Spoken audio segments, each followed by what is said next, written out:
po kayo ng meeting kagabi with Senator Bato and Senator Go. Can you tell us about lang po sa inyong naging meeting? Yes, oo.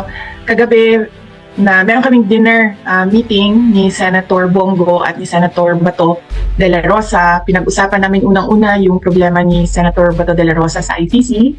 So nagbigay ako ng konting legal advice doon, base na rin sa mga nabasa ko about sa ICC. Tapos pag-usapan namin ang midterm elections, politika. Karamihan ng pag-uusap ay politika at kaparte siya ng midterm elections. Wala akong nabigay ng mga commitments sa kanila. Sinabi ko sa kanila na siguro mag-antay muna tayo ng survey ng September or October bago yung filing, bago natin pag-usapan kung anong gagawin para sa midterm elections.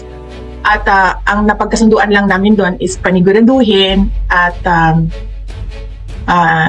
i-encourage ang ating mga kababayan na paniguraduhin na malinis yung halalan ng 2025.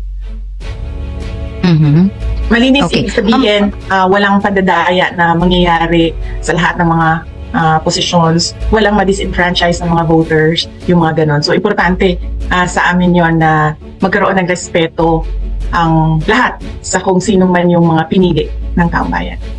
Okay, sorry DP ha, mag-follow up lang ko. Ma'am, you said hindi kayo nakapagbigay ng commitment. Does it mean, ma'am, that they asked po for your help para sa 2025?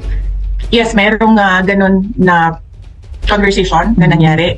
Yung pangangampanya sa 2025 na elections. Hindi ako nagbigay ng commitment sa kanila. Sabi ko sa kanila, I want to see the numbers.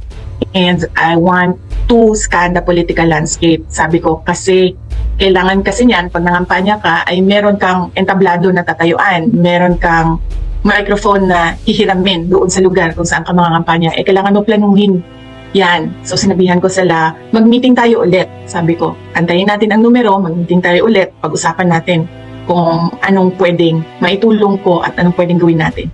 Importante din kasi sa amin yung mga kandidato na mula sa Mindanao, dahil syempre galing kami Mindanao, laging nahuhuli ang Mindanao. In fact, hindi lang Mindanao, Visayas as well, nahuhuli lagi yan. Particularly yung mga nasa dulo ng Western Visayas at Eastern Visayas, yung mga lugar na yan, lagi napapag-iwanan yan. So sinabi ko sa kanila, mahalaga din na dalhin natin istorya ng paano ang peace and development sa Visayas at Mindanao.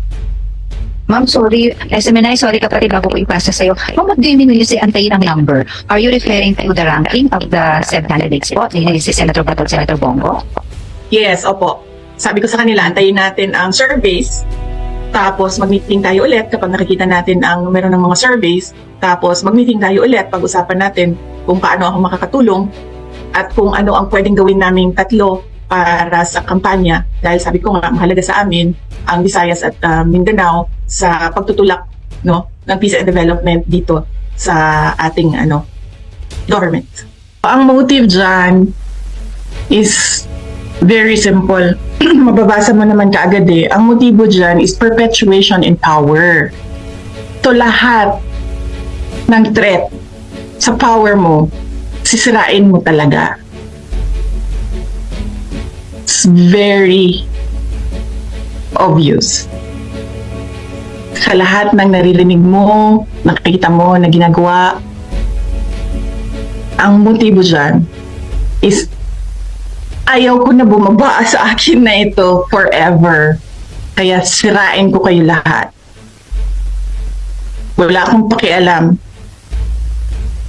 kung totoo man o hindi ang paninira ko sa inyo. Basta lang masira kayo. Yan yung motibo dyan. It's all about politics. Everything is all about politics and power. Okay. Sa Davao City pa lang kasama namin taong bayan. We've always been outsiders. Nakita natin yon sa administrasyon ni Pangulong Rodrigo Duterte. Hindi naman siya kasali doon sa mga grupo ng mga politiko na laging safe eh. Si PRD was always in the eye. Always the eye of the storm si PRD dahil para sa kanya taong bayan yung kasama niya, hindi mga politiko. So hanggang ngayon, nandyan pa rin kami sa taong bayan. Kung makikita nyo, sino ba yung mamaisog rallies? Diba? Sino ba yung mga nag-conduct ng mga maisog meetings? Wala naman kayo nakikitang politiko dun eh. Lahat sila mga ordinary citizens, lahat sila taong bayan. So, hindi ko lang alam kung hanggang kailan nandyan ang suporta ng taong bayan. Pero kami, for all eternity, yung pamilya namin nandito para sa taong bayan. Motive dyan is very simple. Mababasa mo naman kaagad eh. Ang motibo dyan is perpetuation in power. Ito lahat ng threat sa power mo, sisirain mo talaga. Agoy!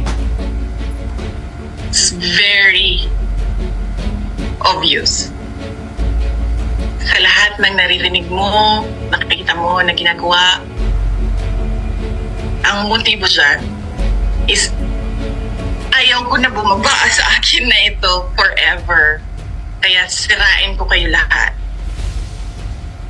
Wala akong pakialam